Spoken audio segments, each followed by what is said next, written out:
দেখাশোনার দায়িত্ব দিল নীলুর ওপর। আসলে অনেকটা শিয়ালের কাছে মুরগি সঁপে দেওয়া। তো যাই হোক, নীলু বারবার একটা অপরাধ করে যাচ্ছে, আর রায় কিনা প্রত্যেকবার তার অপরাধ ক্ষমা করে দিচ্ছে।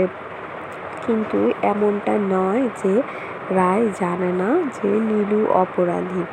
রায় কিন্তু ভালো করে জানে যে নীলু অপরাধী। এমনকি বাড়ির অন্যরাও কিন্তু সবাই জানে যে নীলু অপরাধী। তা সত্ত্বেও সবাই মিলে নীলুকে বারবার ক্ষমা করে দিচ্ছে। আবার নীলুর বিরুদ্ধে করা কেসগুলো কিন্তু তুলে নিচ্ছে। আর রায় কিন্তু কোনো সময় অনির্বাণের কথার সাথে একমত হয় না। মানে অনির্বাণ যা জোর করে তবেই সে শুনবে। এই যে একটা জিনিস, রায়ের বাচ্চা কিন্তু নীলু বারবার নষ্ট করার চেষ্টা করছে। আর রায় যে সেটা বুঝতে পারছে না, সেটা তো মানে অনেক বড় বোকামি।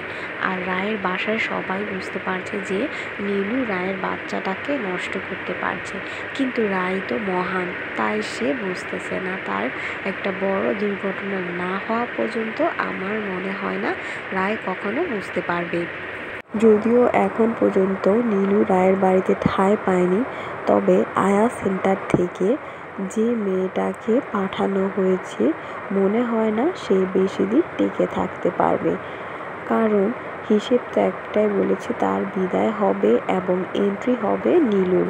কারণ সবার অসম্মতি সত্ত্বেও, সবার মানা সত্ত্বেও রায় ইতিমধ্যে নীলুকে তার কাছে রাখার জন্য দুহাত বাড়িয়ে দিয়েছে। জানি না এটা হচ্ছে সিরিয়াল বলেই সম্ভব। মাঝে মাঝে ভাবি এটা কিন্তু বাস্তব জীবনে কোনোভাবেই সম্ভব হবে না। বাস্তব জীবনে সবাই কিন্তু এরকম মানুষ থেকে দূরে থাকতে চায় আর দূরে রাখে। কেউ চাবে না তার অনাগত সন্তানের ক্ষতি করতে, কিংবা কেউ তার অনাগত সন্তানের ক্ষতি করতে চাচ্ছে, তাকে কাছে রাখবে। তো এটা মনে হয় শুধুমাত্র সিরিয়ালেই সম্ভব। বাকিটা তোমাদের কি মনে হচ্ছে? এক্ষেত্রে রায় কি ঠিক করছে? আর নীলুই বা কীভাবে তার দিদির সাথে এরকমটা করতে পারে? তো তোমাদের কি মনে হচ্ছে তা কিন্তু অবশ্যই কমেন্ট বক্সে জানাতে ভুলবে না। আর নতুন নতুন সিরিয়ালের আপডেট পেতে চাইলে অবশ্যই আমার চ্যানেলটি সাবস্ক্রাইব করে আমার পাশে থাকবে। আর তোমাদের প্রিয় সিরিয়ালটির নাম অবশ্যই কমেন্ট বক্সে জানাবে, আর প্রিয় অভিনেত্রীর নামও